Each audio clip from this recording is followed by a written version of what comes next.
because a child goes missing doesn't mean they've been taken into slavery or trafficked. There's other reasons. They could be kidnapped by family members, they could be running away. That, in fact, is a lot of a problem.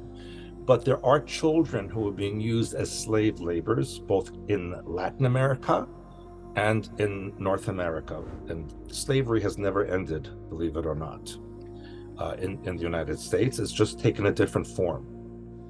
There are underground tunnels that lead actually from the northern part of Mexico into Texas, New Mexico, Arizona, and even California. However, they extend deep into the Sonoran Desert, in the state of Chihuahua and Sonora, and they go all the way down almost to Mexico City. People have to understand that underground caverns, underground tunnels are not new. They've been around since the beginning, and they were developed initially, well, different ways. Initially by volcanic tubes that then became solidified and opened up into caverns, and by technology that was on the Earth thousands of years ago and is only being redeveloped now.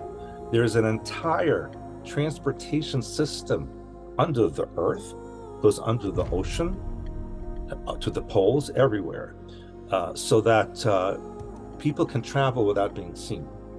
And that is a big factor as far as the underground tunnels are concerned and underground areas. Not all the underground facilities are military. Some of them are scientific. Some of them are actually habitats for those who are not from here. And we have to understand the geological, or I should say, composition of the Earth, which I explain in many of my books. We have the surface of the Earth that we live on. Then there is an inner Earth.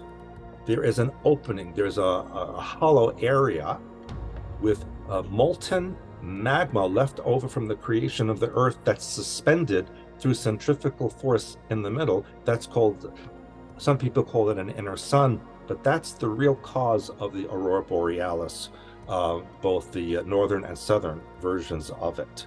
Now, there are tectonic plates on the inside and on the outside of these globes, and in between is magma flowing around the Earth, and there are tunnels and caverns that crisscross in between the inner and outer surface.